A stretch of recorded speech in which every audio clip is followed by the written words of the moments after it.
तब मुझे पता चला कि बहुत लोग ये मिसअंडरस्टैंडिंग में होते हैं कि हम जो पैसे म्यूचुअल फंड को कंपनी को देते हैं to invest in stock markets वो एक्चुअली फ्री में इन्वेस्ट करते हैं। But hello, I am Sneha and I welcome you back to my YouTube channel.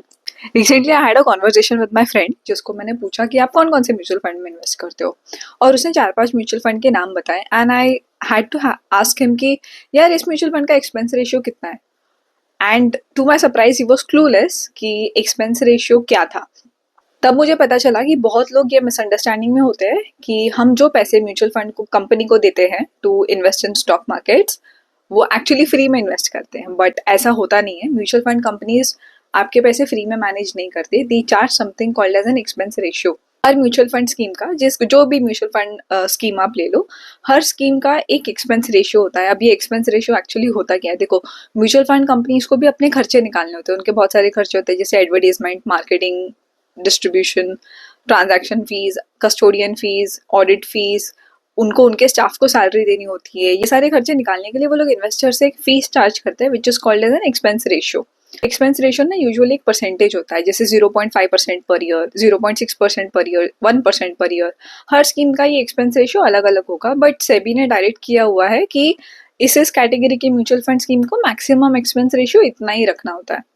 अब म्यूचुअल फंड कंपनीज आपसे अलग से पैसे नहीं मांगते कि हमारा एक्सपेंस रेशियो इतना है तो आप हमको अलग से पैसे दो। इंस्टेड वो क्या करते हैं, आप जो मंथली एसआईपी की अमाउंट उनको देते हो, साल के एंड में से या what ever is the frequency, उस अक्यूमुलेटेड अमाउंट में से अपना एक्सपेंस रेशियो डिडक्ट कर देते हैं, which is very lawful. But कैसा होता है, सिंस हमें वो बाइफर्केशन मिलता नहीं है कि यार खर्चा कितना हुआ और एक्चुअल मनी इन्वेस्ट कितना हुआ, हम एज रिटेल इन्वेस्टर इस अजम्पशन में रहते हैं कि मैंने तो जितने पैसे भेजे सारे के सारे इन्वेस्ट हो गए। बट ऐसा होता नहीं है। साल के एंड में वो कंपनी एक छोटा सा amount as expense ratio deduct कर लेती है।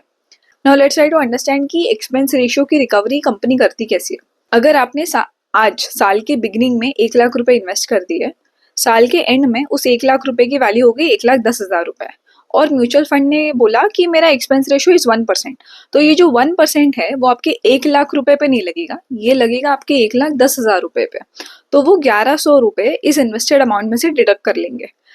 कमिंग नेक्स्ट ईयर जब आपकी इन्वेस्टेड वैल्यू, मतलब आपने 1 लाख रुपए साल के बिगिनिंग में डाले थे, 2 साल के एंड में लेट्स अज्यूम कि इसकी वैल्यू बढ़ के हो गई है 1,50,000 रुपीज।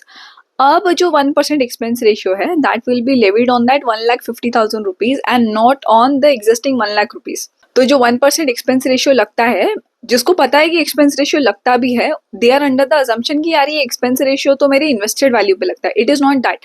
एक्सपेंस रेशियो आपके इन्वेस्टमेंट के मार्केट वैल्यू पे लगता है। Hence it is very important कि अगर आपके पास थोड़ा भी टाइम हो तो आप एक्सपेंस रेशियोज कंपेयर करो। जब कभी आपको ईमेल आता है म्यूचुअल फंड कंपनी से कि यार हमारा एक्सपेंस रेशियो रिवाइज हो गया है, तो प्लीज चेक कि whether it is a significant increase in the expense ratio.